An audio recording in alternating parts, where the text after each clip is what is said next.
Sahabat-sahabat Smart Skill School, doa aja nggak cukup. Tapi harus ada 3 hal yang kita lakukan. Yang pertama, ikhtiar terbaik kita. Yang kedua, doa yang tulus ikhlas.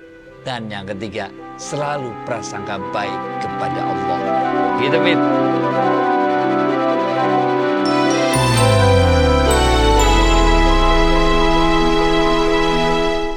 Assalamualaikum warahmatullahi wabarakatuh, sahabat Smart Skill School. Semoga kita semua selalu dalam lindungan Allah Subhanahu wa Ta'ala. Amin. Sahabat, jangan lupa subscribe dan isi cerita Anda di kolom komen ataupun pertanyaan Anda di kolom komen. Nah, ini cerita saya nih. Beberapa waktu yang lalu saya melihat, ini di bulan puasa nih, 2 mobil pepet-pepetan berebut jalan lah gitu kan. Akhirnya yang depan berhenti dan keluar menunjuk-nunjuk. Terus yang belakang akhirnya nggak tahan, keluar juga sambil nunjuk-nunjuk. Tahu nggak kalimatnya apa? Yang depan berteriak-teriak, bagus, gue lagi puasa, kalau nggak... Yang di belakang bilang, gue juga puasa tahu, kalau nggak lu gue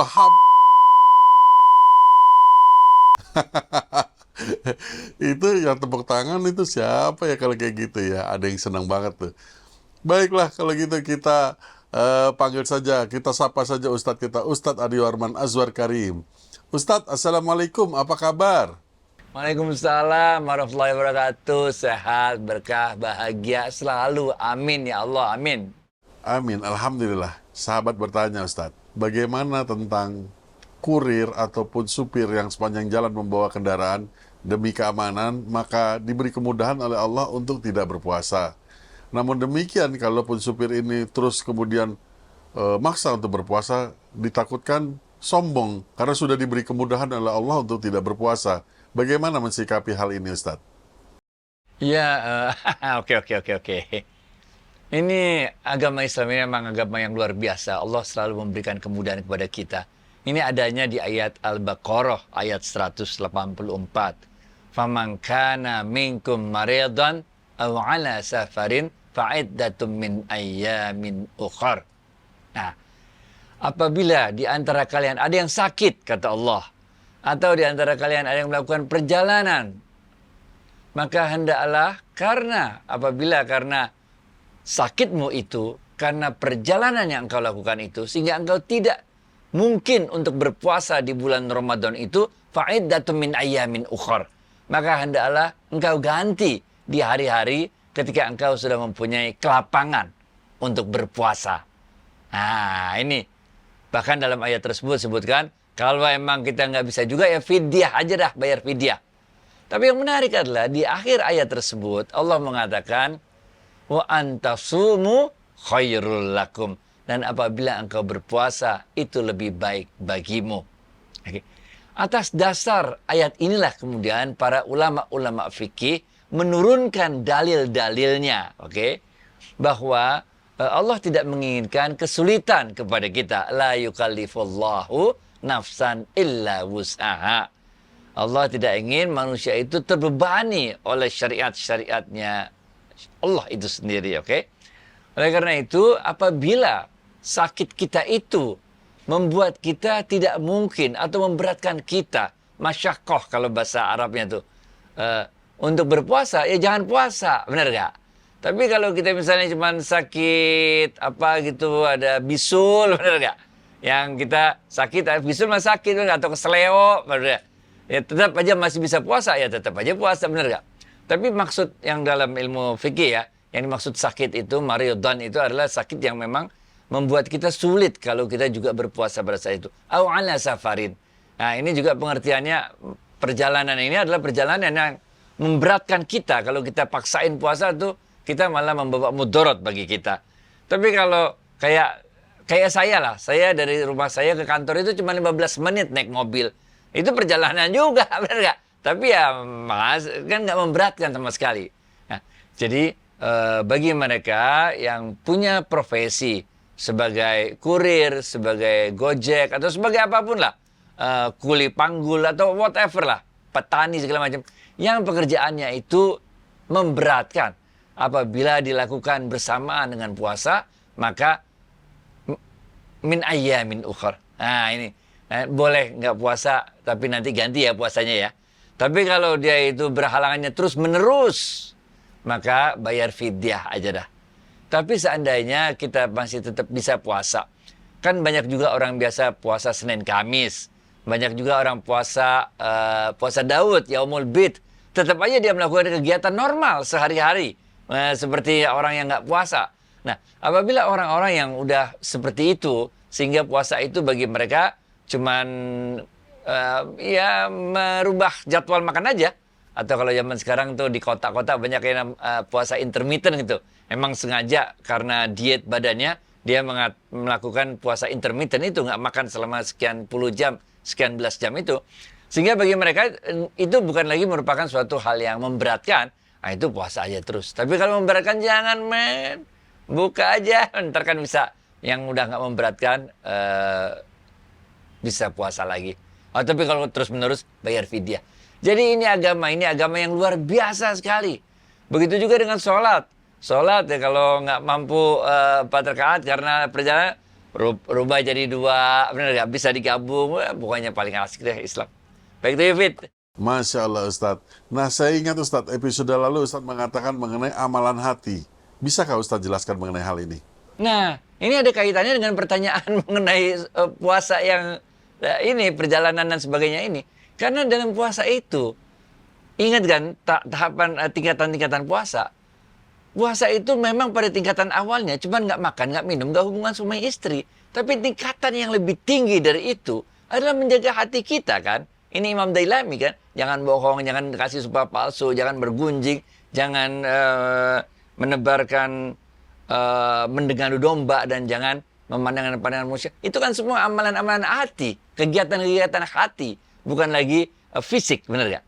Oleh karena itu kita memang harus melakukan puasa kita ini bukan aja sebagai amalan fisik, tapi juga sebagai amalan-amalan hati untuk mencapai qalbun salim, hati yang bersih, yang bisa memancarkan cahayanya Allah. Ini tingkat ketiga nih, khawasul khawas atau puasa hakikat kalau dalam ilmu Syekh Abdul Qadir Jailani kan. Sehingga karena hati kita itu bersih, maka dia bisa memancarkan nurnya Allah. Nah, dalam kaitan inilah Syekh Abdul Qadir Jailani dalam kitab tafsir beliau, Tafsir Al-Jilani judulnya, itu ketika beliau menafsirkan ayat Asy-Syu'ara ayat 89 dan ayat As-Saffat ayat 84, beliau menjelaskan 2 tahapan untuk mencapai qalbun salim. Oke. Tahapan yang pertama adalah tahapan ketika kita melakukan segala sesuatunya lillah, hanya karena Allah saja. Nah, Syekh Abdul Qadir Jailani menjabarkan menjadi 7 nih, yang lillah ini menjadi 7 nih. Oke, kita bahas satu persatu ya. Yang pertama adalah ikhlas dalam beribadah kepada Allah. Oke. Yang kedua, kita menghindari cinta terhadap dunia. Yang ketiga, kita menghindari sifat riya. Yang keempat, kita menghindari sifat ujub. Yang kelima, kita dengan ikhlas melakukan apa-apa yang jadi perintahnya Allah dan meninggalkan semua larangan-larangannya. Yang berapa ini? Keenam ya. Kita redho menerima semua apapun ketetapan Allah untuk diri kita. Dan yang ketujuh kita dalam melakukan segala sesuatu tidak mencari pahala. Karena yang kita cari adalah redhonya Allah. Ini pengertian atau tahap pertama dari mencapai qalbun salim menurut Syekh Abdul Qadir Jailani. Tapi ada tahapan yang kedua. Kalau kita udah melakukan tahapan yang pertama, itu hati kita bersih. Kita bisa memancarkan nurnya Allah. Kita udah merasa begitu dekatnya dengan Allah. Pada tingkat itu, hati-hati. Setan enggak pernah berhenti godain kita sampai kita mati. Nah, apa itu tingkatan yang kedua? Ini tingkatan yang dirasakan oleh para wali-walinya Allah. Ini tingkatan ketika kita merasa udah begitu dekatnya dengan Allah. Apa itu? Yang kedua, kata Syekh Abdul Qadir Jailani, ini adalah tahapan untuk kita tidak terjerumus atau tergoda untuk mengikuti sesuatu yang sesat. Ingat gak waktu itu Syekh Abdul Qadir Jailani, ketika dia udah sampai pada level tertentu, kemudian iblis datang. Syekh Abdul Qadir Jailani, bukankah selama ini aku yang engkau cari? Oleh karena itu, karena engkau begitu dekatnya denganku, kata iblis ini, lagi pura-pura jadi Tuhan iblis. aku halalkan apa-apa yang haram bagimu, katanya. Langsung Syekh Abdul Qadir Jailani bilang, ente pasti iblis, bohong, nggak mungkin Allah membuat sesuatu yang haram jadi halal. Jadi ini tahapan yang kedua. Ketika kita udah mencapai tingkat kebaikan yang sedemikian rupanya, oke, sehingga kita cermin, hati kita yang udah kayak cermin bisa memancar kemana-mana, setan akan datang, iblis akan datang, bahwa mengatakan kita itulah sumber cahaya itu. Padahal kita cuma sebagai cermin yang memantulkan cahaya. Nah ini tahapan yang kedua. Jangan sampai ketika kita misalnya ya, kita diberikan oleh Allah rezeki yang berlimpah ruah, sehingga kita bisa membantu sana sini, sedekah sana sini. Kemudian kita merasa bahwa yang bantu sana sini itu adalah kita. Padahal enggak. Kita cuma sekedar menjadi peralonnya Allah. Benar gak? Ketika kita menjadi orang baik yang sedemikian hebatnya, terkenal jadi orang baik, bantu sana, bantu sini. Lalu kita merasa, kalau saya nggak ada, siapa yang mau bantu kamu? Nggak bisa, men. Kita sekedar jadi cermin yang memantulkan cahayanya Allah. Bukan sumber cahaya itu sendiri. Nah ini tahapan yang kedua. Sehingga qalbun salim itu si cermin sadar bahwa dia cuma sebagai cermin, bukan sebagai sumber cahaya. Gitu, Fit. Masya Allah, amalan hati ini memang luar biasa. Nah Ustadz, kita lanjut pertanyaan sahabat ya. Ini ini misterius. Sahabat kita seorang wanita 3 bulan yang lalu, pada suatu subuh pada saat dia tidur, merasa ada seorang pria membisiki telinganya Assalamualaikum, sehingga dia terbangun dan mengucapkan Waalaikumsalam, tapi nggak ada siapa-siapa. Namun dia mengenal betul suara laki-laki ini karena dia dekat dengan laki-laki ini. Tapi ternyata laki-laki ini sedang sakit, Ustadz. Pertanyaannya adalah, apakah ruh laki-laki ini berkomunikasi dengan ruh wanita ini? Oke. Ataukah ini halusinasi mimpi atau hanya godaan setan belaka, Ustadz? Masya Allah. Ini banyak banget kemungkinannya. Banyak banget kemungkinannya, oke? Oke, banyak banget kemungkinannya. Kemungkinan yang pertama, kita tahu ya, waktu kita tidur, itu kan Bismika Allahumma ahya wa bismika amut. Waktu kita tidur, diri kita yang terdiri dari jasad, nyawa, dan ruh itu, ruh kita ditarik oleh Allah dalam genggaman tangannya Allah. Sehingga di dalam jasad kita itu, yang dalam diri kita itu tinggal nyawa dan jasad saja. Ruhnya di dalam kekuasaan genggamannya Allah ditarik ke atas.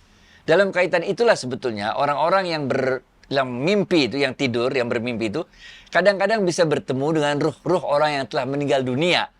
Nah ini, ya, kalau sama ruh yang udah meninggal dunia. Karena dia berada, ruhnya udah keluar dari jasad dan nyawanya, berada dalam genggaman Allah, pada saat itulah di alam ruh, dia bisa bertemu dengan ruh-ruh orang yang telah meninggal dunia. Oke?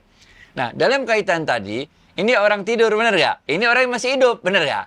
Ada 2 kemungkinan. Kemungkinan pertama, yang ini juga lagi tidur, benar gak? Nah, sama-sama tidur, ruhnya dalam genggaman Allah, dalam alam ruh mereka bertemu. Itu kemungkinan yang pertama, benar gak? Kemungkinan yang kedua adalah, yang satu tidur, yang satu lagi terjaga. Dan dalam keadaan terjaga itu, beliau menyampaikan salam. Lalu minta sama Allah agar salamnya itu disampaikan kepada orang yang satunya lagi. Nah, misalnya kan kita ada doa yang itu ya, Allahumma ja'al mahbuban fi qulubil ... gitu kan. Wahai Allah, jadikanlah aku dicintai oleh si fulan tersebut, kan itu ada doa.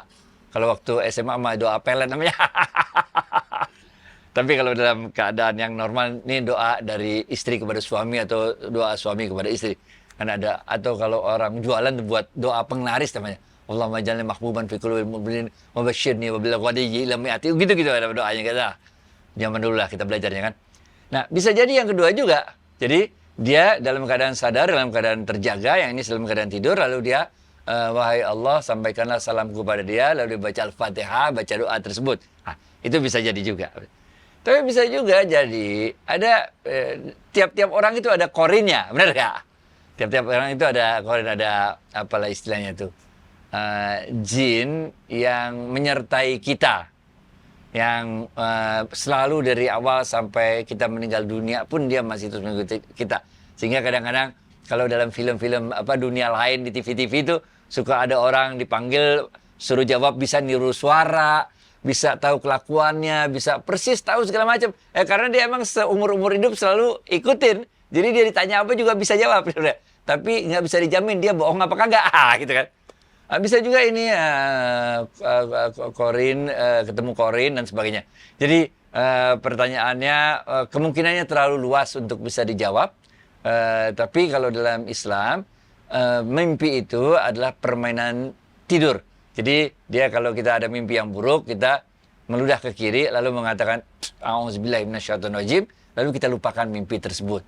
Nah, tapi bisa juga mimpi itu adalah 1/40 dari kenabian. Nah, untuk membedakan mana mimpi level nyawa yang tadi barusan, yang levelnya level nyawa itu namanya, mimpi yang kacau balau biasanya nggak terstruktur, dengan mimpi yang levelnya ruh. Yang ini yang 1/40 dari kenabian.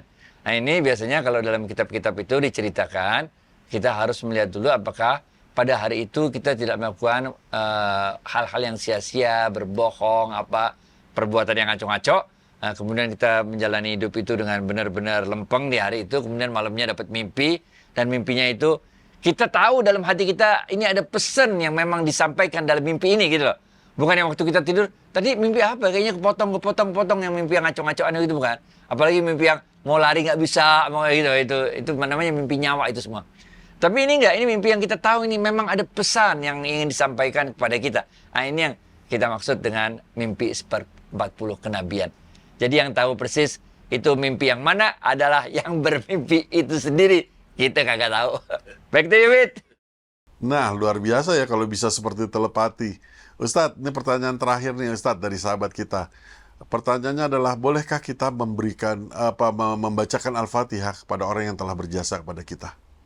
Boleh, Bos. Ini dalilnya, man lam yashkurin nas, lam yashkurillah. Ini dalilnya nih. Man lam yashkurin nas, lam yashkurillah.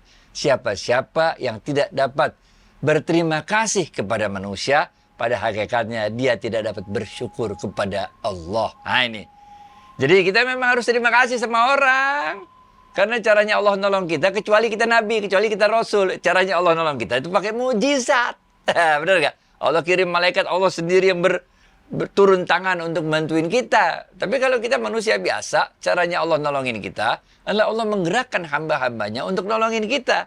Itu sebabnya man lam yashkurin nas lam yashkurillah. Siapa-siapa yang tidak bisa berterima kasih pada manusia, pada hakikatnya tidak dapat bersyukur kepada Allah. Nah, bahkan dalam terima kasih kepada manusia ini macam-macam. Ada kita thank you, terima kasih banyak, matur nuwun gitu kan.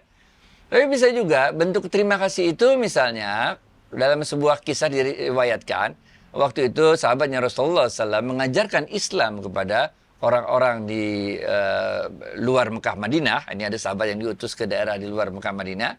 Kemudian mereka ingin dibayar. Kemudian sahabat itu menolak pembayaran tersebut. Aku tidak jual ayat, aku cuma menyampaikan apa yang aku dengar dari Allah dan Rasulnya. Benar gak? Sehingga orang-orang wilayah itu waktu itu sebagai ucapan terima kasihnya mencium tangan sahabat yang telah menyampaikan pencerahannya tersebut. Nah ini salah satu bentuk terima kasih lagi, salah satu bentuk kesyukuran lagi dalam bentuk cium tangan misalnya. Bisa juga dia dalam bentuk Al-Fatihah. Nah, atau mendoakan orang tersebut, benar gak? Mendoakan ini biasa aja, Assalamualaikum warahmatullahi wabarakatuh, kan doa juga, benar gak? Nah, jadi kita boleh mendoakan orang yang masih hidup, sesama masih hidup, dan juga boleh kita mengirimkan Al-Fatihah buat kita hadiahkan untuk orang yang masih hidup dan kita merasakan kontribusinya atau jasanya kepada kita tadi. Gitu, Fit. Alhamdulillah, ini pertanyaan-pertanyaan bagus dari para sahabat. Semoga menjadi pencerahan kepada semua pemirsa Smart Skills School. Dan Ustadz, terima kasih atas waktu dan tausiahnya. Assalamualaikum warahmatullahi wabarakatuh. Waalaikumsalam warahmatullahi wabarakatuh. Thank you.